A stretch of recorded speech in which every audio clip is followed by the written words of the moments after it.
Hello student, welcome to प्रू series. आज हम इस चैनल पर लेकर आए हैं प्रू सीरीज, जिसमें हम ज्यामिति के सभी फॉर्मूला को एक एक करके पढ़ेंगे और सभी फॉर्मूला के बारे में बताएंगे कि कैसे फॉर्मूला आया सिद्ध करेंगे। आज हम ज्यामिति में लेकर आए हैं आयत के बारे में। तो आज हम आयत का एक तो पढ़ेंगे परिमाप और दूसरा इसके अंदर पढ़ेंगे हम क्षेत्रफल, कि आयत का परिमाप और क्षेत्रफल क्या होता है, ये फॉर्मूले कहाँ से आएंगे। वैसे नंबर 1 पर हम लेते हैं परिमाप।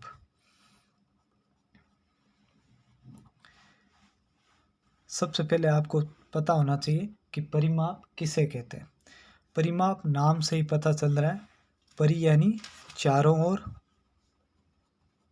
माप यानी मापना, यानी किसी भी चीज की जो चारों ओर का जो मापन ही क्या कहलाता है, परिमाप कहलाता है। हम आयत की बात करते हैं। सबसे हमें पहले पता होना चाहिए कि आयत किसे कहते हैं।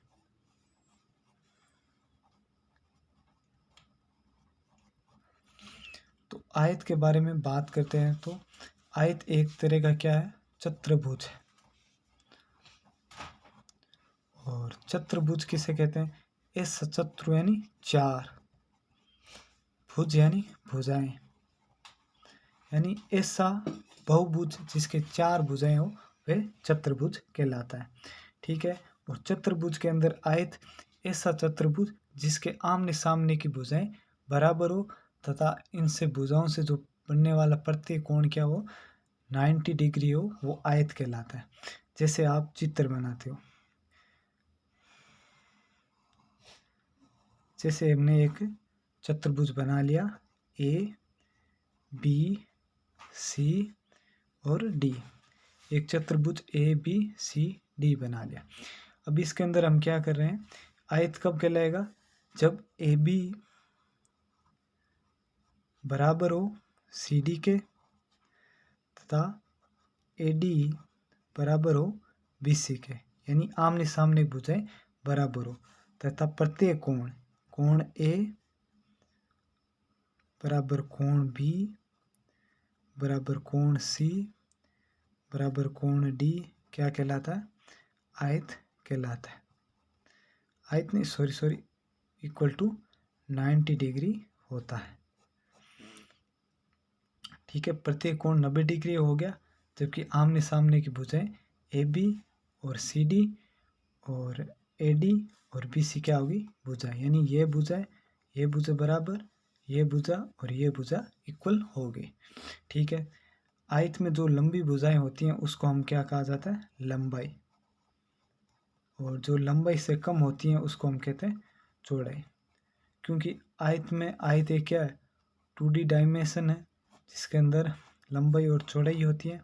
क्योंकि आयत की सम्मुख भुजाएं बराबर होते हैं, इसलिए इसकी जो लंबाई के सामने वाली भुजा भी कितनी हो, क्या वो कहलाती है, लंबाई कहलाती है, और चौड़ाई के सामने वाली भुजा भी क्या कहलाती है, चौड़ाई कहलाती है।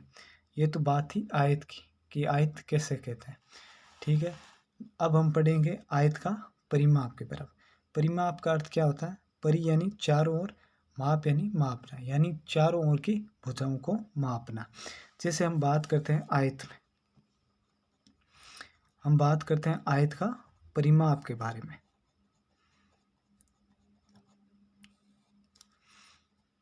तो आयत के परिमाप का बात करते हैं तो परिमाप क्या होता है, चारों ओर की भुजाएं मापना।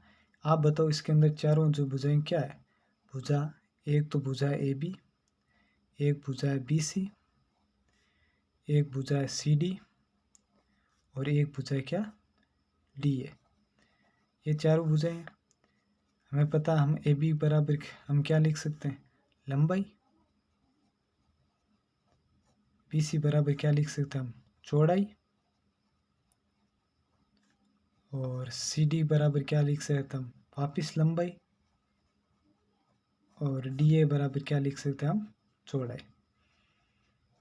अब आप इसमें अंदर देखोगे कि एक लंबाई ये रही, एक लंबाई ये रही, तो इसको हम क्या लिख सकते हैं, दो लंबाई, प्लस वापिस आप देखोगे एक चौड़ाई ये, एक चौड़ाई ये, तो इसको क्या लिख सकते हैं, दो चौड़ाई, अब वापस इस फॉर्मूले के अंदर हम देखते हैं कि 2 लंबाई 2 चौड़ाई, इसके अंदर क्या है, यहाँ पर भी 2 है, यहाँ पर भी 2 है, तो 2 को हम ले लेते हैं कॉमन। पीछे हमारे बच जाता है एक तो लंबाई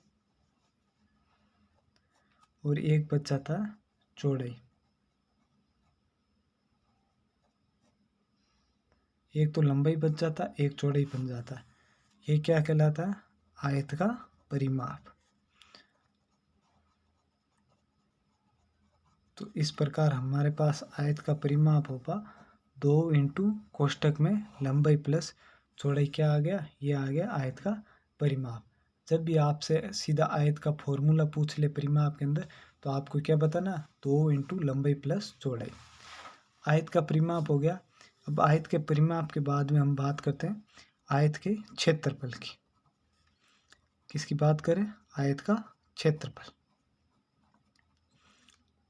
बेसिकली आपको पता होगा आयत का क्षेत्रफल क्या होता है, लंबाई इंटू चौड़ाई होता है। आज तक सभी ने पढ़ा ही होगा लंबाई इंटू चौड़ाई होता है। लेकिन ये लंबाई इंटू चौड़ाई क्यों होता है, ये आज हम प्रूव करेंगे। हमने माना कि एक आयत लिया, सॉरी थोड़ी लाइन तिरछी जा रही है। ये एज्यूम कर लो कि ये एक आयत है जिसमें इसकी लंबाई कितनी है, 4 मीटर, चौड़ाई कितनी है, 3 मीटर। ठीक है, आपने एक आयत लिया कि लंबाई इसकी 4 मीटर और चौड़ाई 3 मीटर। तो आपको बताओ ये 4 होगी तो ये भी कितनी होगी, 4 मीटर होगी, और ये 3 है तो ये भी 3 मीटर होगी, क्योंकि आयत में आमने सामने भुजाएं बराबर होगी। अब हम क्या करेंगे, इस आयत में को अलग अलग भागों में विभाजित कर देंगे। अलग अलग एक जैसे अलग अलग हम इसको वर्ग के अंदर विभाजित कर देंगे। जैसे इसके अंदर इसको हमने 4 खानों में विभाजित कर देंगे, जो कि क्या होगा, 1-1 मीटर का होगा। 1 मीटर 1 मीटर 1 मीटर, टोटल कितना हो जाएगा, 4 मीटर। इसी प्रकार जो चौड़ाई की ओर से भी हम इसे 3 भागों में विभाजित कर देंगे। ये हो गया 1 मीटर, ये भी 1 मीटर, ये भी 1 मीटर। आप वापस देखोगे कि ये भी 1, तो ये भी कितना होगा, 1 1 1 1, और ये भी कितना होगा, 1 मीटर 1 मीटर 1 मीटर और 1 मीटर। सॉरी यहाँ पर 3 ही है तो एक ही होगा 1 मीटर। अब यहाँ देखोगे आप, ये कुल कोष्टक कितने हुए, कुल जो डिब्बों की संख्या कितने होगी 1/1 स्क्वायर के।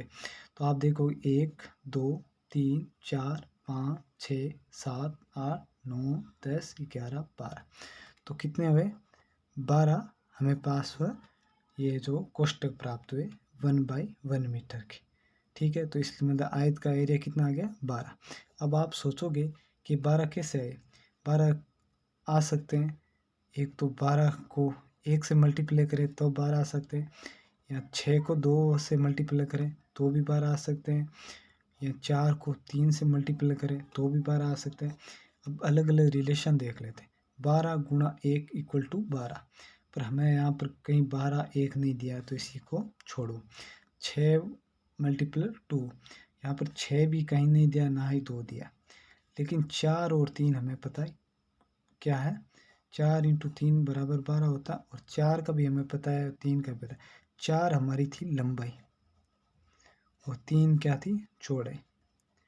इसका मतलब आयत का क्षेत्रफल ऑटोमेटिकली 12 इक्वल टू 4 इंटू 3, या लंबाई इंटू चौड़ाई हो रहा है। आप ऐसा कोई सा भी अगर आयत ले लो, इसके अंदर हमेशा उसका एरिया क्या होगा, लंबाई क्रॉस गुणा लंबाई गुणा चौड़ाई होगा। ठीक है, तो ना आज हमने 2 फॉर्मूले का पढ़ा। एक तो हमने पढ़ा आयत का परिमाप,